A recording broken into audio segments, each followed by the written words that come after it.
The Surfing Violinist presents What Would Blank Say? Surf Log 56. On Tuesday, August 12th, I was sparring with a particularly fickle corner section trying to find some open face, an air section, or perhaps a wedgie shoulder to work on my Stalvi carve. The never-been-done spreadsheet was fresh on my mind, and I was feeling pretty good when a diamond in the rough came through. Trying to channel Stalvi, I was crestfallen to find myself bogged and falling back onto my heels. As I was paddling back out, I was puzzling over what I'm doing wrong, and I thought I'll show Warren the footage when he shows up and ask him what I'm doing wrong. I could just as easily have thought of Stalvi here, but me and Warren have been meeting up at pretty regular intervals during the summer for skim or skate, and I was pretty sure I would see him first. I imagined him saying, well, the first person angle isn't telling the whole story, but you need to look where you're going.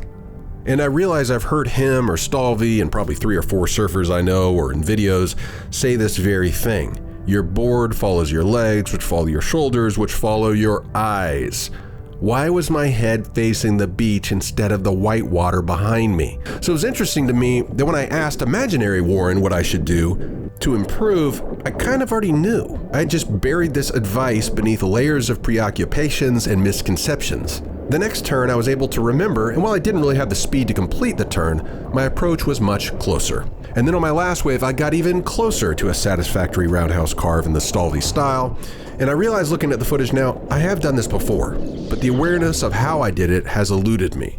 It's still not perfect, the arm corking is still there, and it makes for a clunky transition, but it felt nice for the first time that I can remember in my surfing history for me to tell myself I need to do this on the next few waves and actually do it. Now, you may not have Warren Smith to ask your imaginary questions, but every break has its Warren, Rob, Rhett, or Tate. So try this exercise out and see if it helps. I think the imaginative challenge of putting ourselves in the shoes of our betters and trying to think of how they would explain the magic of what they do could be a useful cognitive step in learning the next mechanical step. Okay, I'm running. All right. So no, just do it as your. I thought I could do a switch hands. I can't do a switch hands. Regular. If this is what the trick for me is, when you start your bottom turn, the twisty torque thing, it's remember to opening up your top, the top part, like torquing your top, and the legs follow the shoulders. Okay. So it's opening up the shoulders, and when you open up the shoulders, you fully commit to whatever you think is going on behind you. It's like looking all the way back down. Looking all the way back, it's like the dude. Shoulders. If you don't open your shoulders up and you just kind of do like this, you'll never get there. Right. Open the shoulders up, and then the whole rest of the body follows you, and then look at where you're going. No matter what's going on behind you, just start going back that way and look that way. You gotta look, the whole body. So switch stance, opening the shoulders and looking back behind you. Right. There you go. Dude, I am, okay, no, you got it. Okay. This was a psychological experiment, because in my head, I was paddling back out, and I'm gonna show that footage to Warren, and I think he's gonna say, oh, well, you know, it's kind of hard looking from the first person perspective, but then it's like I imagined you saying, where were you looking? And because I was looking, I was thinking about the footage, I was looking straight at the beach. That doesn't make sense. Like, oh, my eyes should have been back at the white water. Your whole face was looking at you. Yeah, everything. That point of view should have been seeing the white water. See, I predicted what you'd say. You already knew. You knew the answer. I knew the answer but I asked, what would Warren say? You didn't even need to ask me. You already knew it. When I was growing up in the orchestra world, the conductor, when we would actually finally do something right that we're messing up, he'd say, let's do that again to make sure it wasn't a mistake. So it was nice in the next couple days. I can't remember when this session was, but I was able to get another, serviceable roundhouse, and it felt good that I was actually looking over my shoulder properly. Again, there's some wonky hand movements and stuff like that, and it's not a fully like all the way through rail turn, I don't think, but it's getting a lot better. So we can put a check mark on the Stalvi carve being accomplished, not perfected. Still much room for work. For the Never Been Done spreadsheet, let's add skim to the mix. I'm looking to reclaim my frontside grab, which, believe it or not, I was actually doing back in the day, but this NBD list is for current era, not ancient history, so David is going to be my benchmark. For frontside air, I'm looking to Toby Blunt. For a smooth and clean frontside wrap, I'm looking to Justin Buxton, who has kept that thing on lock for 30 years. For backside wrap to tube, I'm looking to Aiden. I still can't believe that video took place here.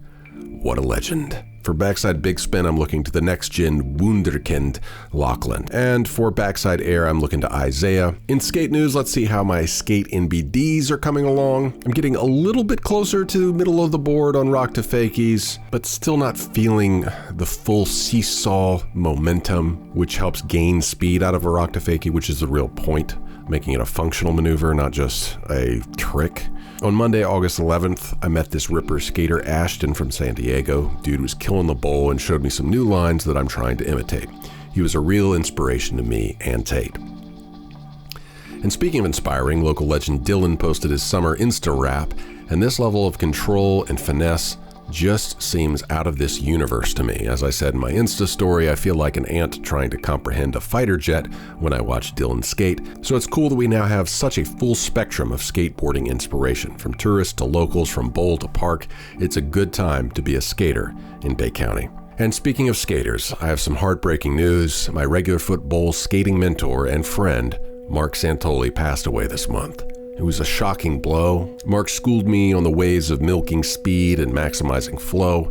My double truck carve grinds were honed through studying and copying his lines and bowls of various shapes and sizes. And doing these carves were instrumental in actually learning how to do the Stalvey carve we talked about today. Frontside carve grinds are very reminiscent of roundhouses, and I think that muscle memory really helped me cross that long-standing hurdle of getting the board around cleanly the other day. Mark had too much of an impact on my life to contain in one vlog. He was one of my most supportive violin gig fans. He was one of my best philosophical sparring partners, and he had great taste when it came to food and drink, so you'll be hearing more about him in this month's Violin, Masala, and Family Vlogs. And while our first major Atlantic hurricane event, Erin, for the East Coast, happened in August, I don't want to try to cram too much into this vlog, so we'll hold off on the Erin report until the September vlog, so we can sit with Mark a bit longer.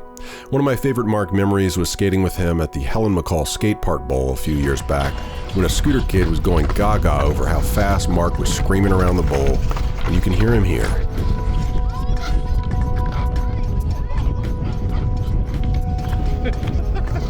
Super speed Sonic, my guy. That was definitely Mark's defining mechanic. Super speed Sonic. I was going to call this episode, What Would Warren Say? But upon losing Santo, I changed it to, What Would Blank Say? And in that blank, leave it a challenge for all of us to fill it with whoever you think will give you the best advice in a certain context. What would Santo say to me? Go fast, find the line, conceptualize the approach, imagine a flow that maximizes speed in the shortest distance. I think that's what he would say. Well, in this case, I don't really have to imagine. When I was text messaging him regarding maximizing and maintaining speed in the new bowl, this is what he wrote to me. I'm going half the speed I should be doing. When you get this down, you will be able to open up and stretch. You will stretch and compress the entire length of this bowl and have to put very little effort into maintaining the speed. The trick will be how to handle the hips. Start working on tail slides. Just drag your tail and eventually lay it flat as you come in. That will turn into a lean to tail, and that is probably the easiest way over the hip other than a grind. The other way is air, and that will be the ultimate speed. Frontside air from shallow to deep will be so much speed you can start doing inverts. You can do anything in this bowl. Just take your time, be safe, and get more speed. Backside air from deep to shallow is safer and easier and will still generate insane speed. More than you will know what to do with. Just grind around the entire shallow end, but come back in before you lose speed. Try not to ever lose your speed completely. I hate giving it up at all.